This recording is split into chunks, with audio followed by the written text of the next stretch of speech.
تو بخاری شریف اور مسلم شریف میں جو رفع یدین کی حدیث ہے 5 حدیث بخاری شریف میں ہے اور 6 حدیث صحیح مسلم شریف میں ہے، جس میں سے 4 حدیث بخاری میں جو 5 حدیث ہے رفع یدین کرنے کی رکوع میں، اس میں سے 4 حدیث شریف کو روایت کرنے والے حضرت عمر فاروق رضی اللہ تعالیٰ عنہ کے بیٹے ہیں، جن کا نام عبداللہ ہے، جن کو حضرت عبداللہ ابن عمر کہا جاتا ہے۔ 4 حدیث حضرت عبداللہ ابن عمر بخاری میں روایت فرماتے ہیں اور 1 حدیث حضرت مالک بن حویرث سے ہے۔ تو آج ہم حضرت عبداللہ ابن عمر رضی اللہ تعالیٰ عنہ کی حدیث کا جواب دیں گے، اور صحیح مسلم میں جو 6 حدیث شریف ہے رفع یدین کرنے کی، اس میں سے بھی 4 حدیث شریف جو ہے حضرت عبداللہ ابن عمر کی ہی روایت ہے، ٹھیک ہے۔ تو یہ 8 حدیث شریف جو ہے بخاری مسلم بھی ملا کے حضرت عبداللہ ابن عمر کی روایت ہے کہ حضور پاک صلی اللہ علیہ وسلم رکوع میں رفع یدین کیا کرتے تھے۔ تو پہلے حضرت عبداللہ ابن عمر سے سب سے زیادہ روایت ہے بخاری مسلم میں، تو حضرت عبداللہ ابن عمر کی حدیث کا جواب دے دیتے ہیں۔ حضرت عبداللہ ابن عمر رضی اللہ تعالیٰ عنہ حضور کی رفع یدین کا ذکر تو کر رہی ہیں، تو حضرت عبداللہ ابن عمر سے دیکھتے ہیں کہاں کہاں رفع یدین ثابت ہے۔ حضرت عبداللہ ابن عمر جو ہے بخاری اور مسلم میں فرماتے ہیں کہ حضور رکوع میں رفع یدین کرتے ہیں، ٹھیک ہے۔ پھر وہی حضرت عبداللہ ابن عمر جز رفع یدین میں اور مصنف ابن ابی شیبہ وغیرہ کی حدیث شریف میں اور دیگر حدیث کتابوں میں فرماتے ہیں کہ حضور پاک صلی اللہ علیہ وسلم رکوع سجدے میں بھی رفع یدین کیا کرتے تھے، ٹھیک ہے۔ تو حضرت عبداللہ ابن عمر کہیں فرما رہے ہیں کہ حضور رکوع میں رفع یدین کرتے تھے اور کہیں آپ فرما رہے ہیں کہ حضور سجدے میں بھی رفع یدین کیا کرتے تھے، لیکن یہ اہل حدیث صرف رکوع کی رفع یدین کو پکڑتے ہیں، باقی سجدے والی رفع یدین کو چھوڑ دیتے ہیں۔ تو اگر رفع یدین کرنا سنت ہے اور رفع یدین رکوع میں، یعنی ہم اگر رفع یدین نہیں کر رہے ہیں تو سنت کے مخالف اور دشمن ہیں، تو بھیا ہم رکوع میں رفع یدین نہیں کر رہے تو آپ سجدے میں رفع یدین نہیں کر رہے ہیں، تو پھر آپ بھی تو سنت کے دشمن ہوئے۔ آپ کو تو بھی چاہیے کہ جب صحیح حدیث سے وہ بھی حضرت عبداللہ ابن عمر ہی روایت فرما رہے ہیں کہ حضور رکوع سجدے میں رفع یدین کیا کرتے ہیں، تو آپ کو بھی کرنا چاہیے، لیکن نہیں کرتے۔ بہرحال اب ہم آتے ہیں کہ حضرت عبداللہ ابن عمر رضی اللہ تعالیٰ عنہ جو ہیں، ان کا خود کا نماز پڑھنے کا طریقہ کیا تھا، آپ خود کیسے نماز پڑھا کرتے تھے، ٹھیک ہے۔ تو حضرت عبداللہ ابن عمر کی نماز کو آج ثابت کریں گے، جن سے بخاری اور مسلم میں 8 روایت موجود ہیں، جن کی روایت کو پڑھ کے آج کل کے لوگ رفع یدین کرنا شروع کر دیے ہیں۔ تو سب سے پہلے امام بخاری امام مسلم کے استاد امام ابن ابی شیبہ، ان کی کتاب یہ آپ کے سامنے موجود ہے، ٹھیک ہے، مصنف ابن ابی شیبہ، حدیث نمبر 2467 اور صفحہ نمبر ہے 449۔ حدیث شریف یہ روایت کی گئی ہے کہ حضرت مجاہد فرماتے ہیں کہ میں نے حضرت ابن عمر رضی اللہ تعالیٰ عنہ کو صرف نماز کے شروع میں ہاتھ اٹھاتے ہوئے یعنی رفع یدین کرتے ہوئے دیکھا ہے، اور حضرت مجاہد جو ہے یہ حضرت عبداللہ ابن عمر کے ساتھ 2 سال نماز پڑھے ہیں۔ حضرت مجاہد جو تابعی ہے یہ حضرت عبداللہ ابن عمر کے ساتھ 2 سال نماز پڑھے ہیں، اور وہ کیا فرما رہے ہیں مصنف ابن ابی شیبہ کی حدیث میں کہ میں نے حضرت عبداللہ ابن عمر رضی اللہ تعالیٰ عنہ کو نماز کے شروع میں صرف ایک بار رفع یدین کرتے ہوئے دیکھا۔ تو اب اس حدیث صحیح سے ثابت ہو رہی ہے کہ جن کی حدیث کو پڑھ کر بخاری مسلم سے لوگ رفع یدین شروع کر دیے ہیں، وہ حضرت عبداللہ ابن عمر خود نماز کے شروع میں ایک بار ہی رفع یدین کرتے تھے، اس کے علاوہ رفع یدین نہیں کرتے تھے۔ اب آ جائیے امام شافعی کے استاد، امام احمد بن حنبل کے استاد امام محمد رحمۃ اللہ علیہ کی کتاب موطا امام محمد سے ثابت کرتے ہیں، جو امام اعظم ابو حنیفہ کے اور امام مالک کے شاگرد ہیں، اور بہت بڑے قرآن اور حدیث کے عالم اور حافظ ہیں، اور بہت بڑے فقیہ ہیں۔ ان کی کتاب سے ثابت کرتے ہیں اور بتاتے ہیں کہ حضرت عبداللہ ابن عمر رضی اللہ تعالیٰ عنہ کیسے نماز پڑھتے تھے۔ یہ موطا امام محمد ہے، اس کا حدیث نمبر ہے 109۔ اس میں امام محمد رحمۃ اللہ علیہ روایت فرماتے ہیں کہ ہمیں خبر دی محمد بن عوان بن صالح نے کہ عبدالعزیز بن حکیم نے کہا، کون کہتے ہیں؟ وہاں حضرت مجاہد کہہ رہے تھے، یہاں کیا کہہ رہے ہیں کہ حضرت عبدالعزیز بن حکیم نے کہا کہ میں نے عبداللہ ابن عمر رضی اللہ تعالیٰ عنہ کو نماز کے آغاز میں یعنی شروع میں تکبیر اولیٰ کے وقت اپنے ہاتھ اپنے کانوں کی لو تک اٹھاتے ہوئے دیکھا ہے، پھر اس جگہ کے سوا وہ ہاتھ نہیں اٹھاتے تھے۔ کیا فرما رہے ہیں عبدالعزیز بن حکیم کہ میں نے حضرت عبداللہ ابن عمر رضی اللہ تعالیٰ عنہ کو نماز پڑھتے ہوئے دیکھا کہ آپ اپنے ہاتھوں کو کانوں کی لو تک نماز کے شروع میں صرف ایک بار اٹھاتے تھے، اس کے علاوہ کہیں بھی نہیں اٹھاتے تھے۔ اس کو روایت کرنے والے کون ہیں؟ امام شافعی، امام احمد بن حنبل کے استاد اور امام اعظم ابو حنیفہ اور امام مالک کے شاگرد بہت بڑے فقیہ محدث حافظ الحدیث امام محمد رحمۃ اللہ تعالیٰ علیہ اپنی کتاب مشہور کتاب موطا امام محمد میں،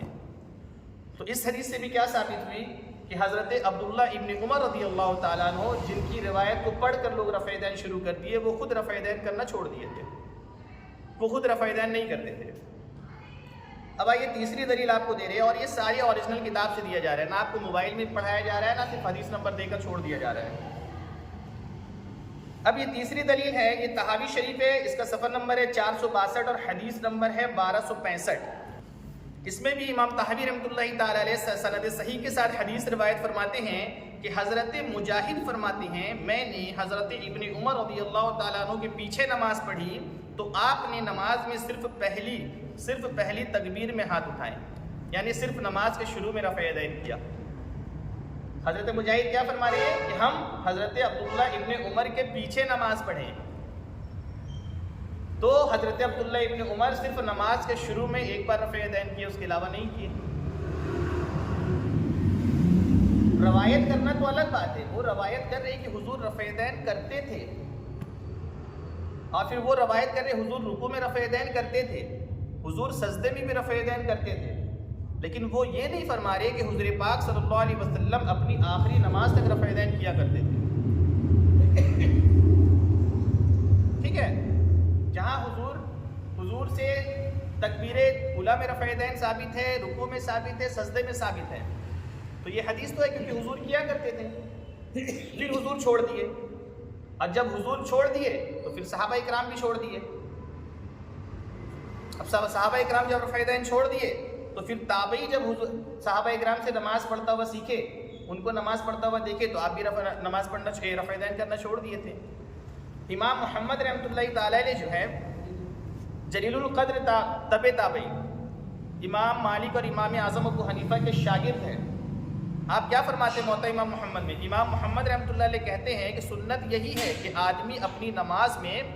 جب جھکے اور جب کھڑا ہو اور جب دوسرے سجدے کے لیے جھکے تو تکبیر کہے، رفع یدین نماز میں ایک ہی مرتبہ کرے جب نماز شروع کرے، تو اپنے دونوں ہاتھ کانوں تک لے جائے، پھر اس کے بعد نماز میں کسی جگہ ہاتھ نہ اٹھائے۔ پھر آپ فرماتے ہیں کہ یہی امام ابو حنیفہ رحمۃ اللہ علیہ کا قول ہے، اور اس بارے میں بہت سے آثار، یعنی بہت سارے صحابہ اکرام کی جو عمل سے حدیث شریف جو روایت کی گئی ہے بہت سارے آثار سے ثابت ہے۔ اور پھر اس کے بعد آپ نے جو امام اعظم ابو حنیفہ جو دلائل پیش کیے ہیں اور جو دلائل دیے ہیں وہ روایتوں کو آپ نے جمع فرمایا۔ تو ان دلائل سے اور ان تحقیق سے یہ معلوم چلا کہ حضرت عبداللہ ابن عمر رضی اللہ تعالیٰ عنہ وہ خود نماز میں رفع یدین نہیں کیا کرتے تھے، جو حضرت عمر فاروق رضی اللہ تعالیٰ عنہ کے بیٹے ہیں۔ تو حضرت عبداللہ ابن، اور یہ اصول محدثین کا یہ اصول ہے کہ اگر کوئی محدث، کوئی امام یا کوئی صحابی یا کوئی حدیث روایت کرنے والا شخص اگر کسی حدیث کو روایت کرتا ہے اور عمل اس کے خلاف کرتا ہے، بیان وہ حدیث کر رہا ہے کچھ اور، جیسے رفع یدین کی حدیث وہ روایت فرما رہا ہے، لیکن عمل ان کا اس کے خلاف ہے، جیسے کہ ترک رفع یدین کی حدیث تو بیان کر رہے ہیں لیکن نماز میں رفع یدین نہیں کر رہے ہیں، تو اصول محدثین ہے کہ اگر راوی اپنی روایت کردہ حدیث کے خلاف عمل کرے تو وہ حدیث منسوخ مانی جاتی ہے۔ کیوں؟ کیونکہ راوی کو اپنی روایت کردہ حدیث کا علم زیادہ ہوتا ہے اور اس کے پاس اس حدیث کو منسوخ کرنے کی دلیل دوسری موجود ہوتی ہے جس پر وہ عمل کرتا ہے۔ تو حضرت عبداللہ ابن عمر جن کی حدیث کو پڑھ کر یہ لوگ رفع یدین کرتے ہیں، جن سے بخاری اور مسلم میں 8 روایتیں ہیں، وہ خود رفع یدین نہیں کیا کرتے تھے۔ تو آج ہم کو معلوم چلا کہ بخاری شریف اور مسلم شریف کی جو روایت ہے وہ ہے حضور پاک صلی اللہ علیہ وسلم کا عمل تھا، وہ روایت کی گئی ہے، لیکن حضور جب رفع یدین چھوڑ دیے تھے تو جو صحابی رفع یدین روایت کر رہے ہیں وہ خود رفع یدین چھوڑ چکے تھے۔ تو ہم کو حضور کے آخری عمل پہ چلنا ہے اور پھر الحمدللہ ہم کو رفع یدین نہیں کرنا ہے، اور ہم رفع یدین نہیں کرتے ہیں حضرت عبداللہ ابن عمر کے عمل کے مطابق، ہم رفع یدین نہیں کرتے ہیں حضرت برا بن عازب رضی اللہ تعالیٰ عنہ کی حدیث کے مطابق، ٹھیک ہے، جو ابو داؤد شریف کی حدیث شریف میں ہے، ترمذی میں امام ترمذی فرماتے ہیں، عبداللہ ابن مسعود کی حدیث شریف کی مصر کی حضرت برا بن عازب بھی فرماتے ہیں کہ حضور نماز میں رفع یدین نہیں کرتے تھے، ٹھیک ہے. پھر وہی حدیث برا بن عازب کی مصنف ابن ابی شیبہ میں ہے، موطا امام محمد میں ہے، طحاوی شریف میں موجود ہے کہ حضور نماز میں رفع یدین نہیں کرتے تھے. اور پھر حضرت عبداللہ ابن مسعود جو جلیل القدر فقیہ صحابی ہیں، جن کا مقام اتنا بلند و بالا ہے، جن کے بارے ایک محدث فرماتے ہیں، ان کا نام مجھے نہیں آ رہا یاد، وہ فرماتے ہیں کہ اگر کوئی بات حضرت عبداللہ ابن عمر کی حضرت عبداللہ ابن مسعود سے ٹکرائے، کہ حضرت عبداللہ ابن عمر کچھ بیان کر رہے ہیں اور حضرت عبداللہ ابن مسعود کچھ بیان کر رہے ہیں، تو اس جگہ میں ہم حضرت عبداللہ ابن عمر کی بات کو نہیں مانیں گے، حضرت عبداللہ ابن مسعود کی بات کو مانیں گے.